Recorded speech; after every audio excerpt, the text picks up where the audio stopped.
Since we've got you here, Valiant, and only for a specific amount of time, let's talk about Harry Potter. Come on, spill the tea, Milado. Yeah. Come on, lay it on. Come on. No, we don't have any terribly many specifics yet, and there was some things that were imparted to us that really can't say yet, but not too much beyond what we did talk about in the video.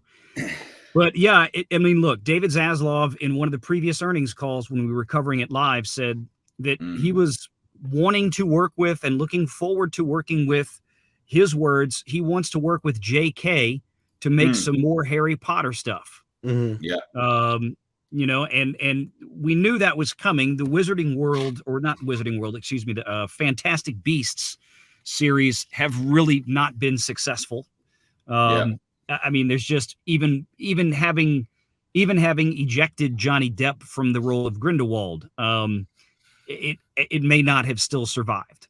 Yeah. So I don't think that movie died necessarily just because of that. Like, I think that's those movies were only making like a third of what a Harry Potter movie was, if that. No, and this goes along with what I had heard prior to Zaslav even bringing it up, is after DC, his next thing he was going to concentrate on was Harry Potter. I had heard he wanted to do a two-part movie of the play, The Cursed Child or whatever. Yeah, that's what I heard. Yeah. But I don't know how that's going to work out, because also, like, from what I had heard from my peeps was that, there's a lot of problems considering most of the cast has badmouthed J.K. Rowling, and they're more friendly. Yeah. Obviously, J.K. Rowling being the creator, they're going to want to work with her more so than the cast. Anyway, Valiant, I'm sorry. Well, I think they have to work with her, don't they? She pretty much owns the rights. Yeah, she still has a big say in things, I believe. Yeah, I mean, Warner Brothers, they physically have to work with her. They can't not work with her. Well, I mean, Daniel Radcliffe and Emma Watson, and I mean, they could just straight up refuse to do anything else. Hey, we don't want to make any more of these because we hate JK. I mean, Warner Brothers has the film rights, and that's one of the reasons I think that they were discussing recasting the characters, kind of rebooting it, because what I posited in the video was, I think part of the problem with Harry Potter, particularly with Fantastic Beasts, is that what made the original books and films so huge was that it engendered an audience that were kids. It was about kids in a school at Hogwarts. You've got to have Hogwarts. You've got to have that element. Well, it was also that the people that they made the films for, they were really quite smart. I mean, the books came out and the films came out quite quickly. It was quite, as they kind of became popular, boom, they jumped on it and they made films pretty quickly. And so you had a generation, several generations of fans that had grown up reading the books that now grew up alongside these child actors.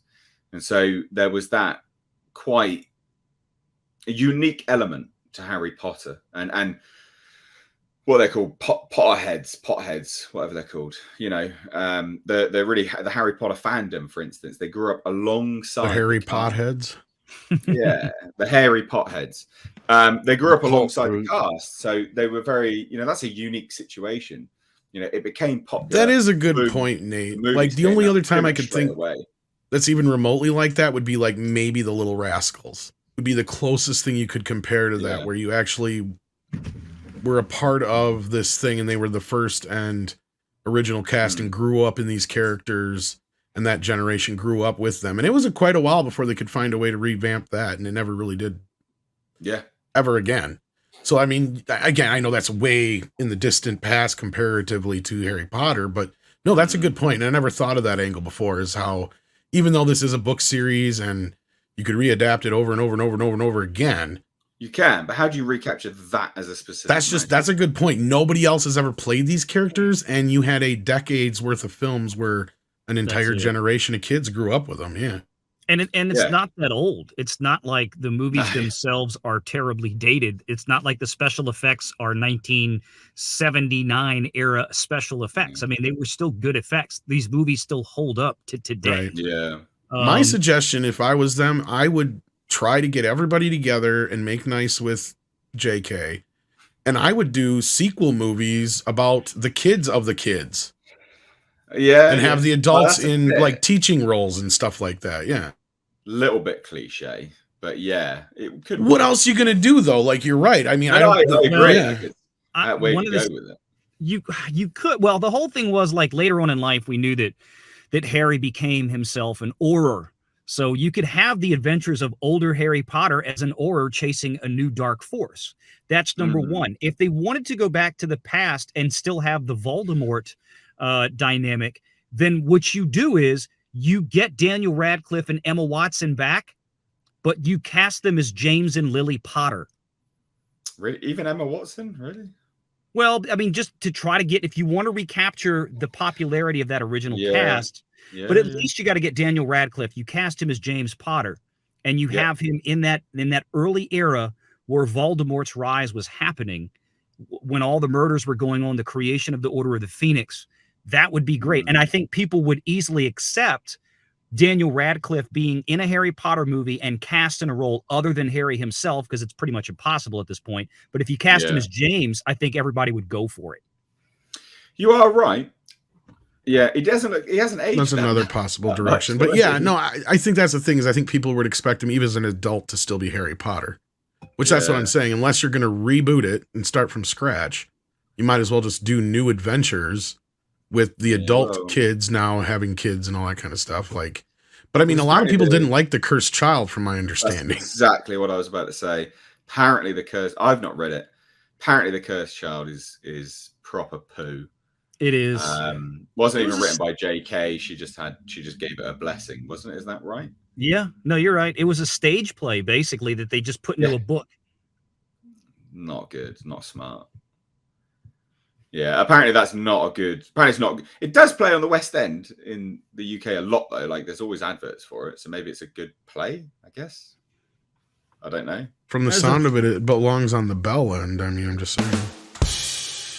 Wait, that was terrible. But I'll forgive you. Hey, I added the drummed thing at least. And I A for effort. You know, get gold star for trying. Yeah, I don't know. I mean, I don't think I don't think there's ever a way that you can recapture this magic, pun intended, because I think you miss something fundamental about the main popularity of the franchise. You know, people grew up with it as it was popularized. They made the movies pretty damn quickly. You can't replicate that. Yeah, you can't replicate that, and that's I never thought of it from that angle. Those people are the definitive cast for the fandom, because that's kind of all they've ever known. I mean, they picked up the book and then it's popularized, and then that's the character. And there you go, done straight away. So as you were reading the next one, that's who you're seeing along with it as well. Like it just sort of steamrolled into one another. So yeah, I don't think. Yeah, and just to be clear with everybody watching out there, I mean, the news that we heard, Pro and I, was, that this was happening.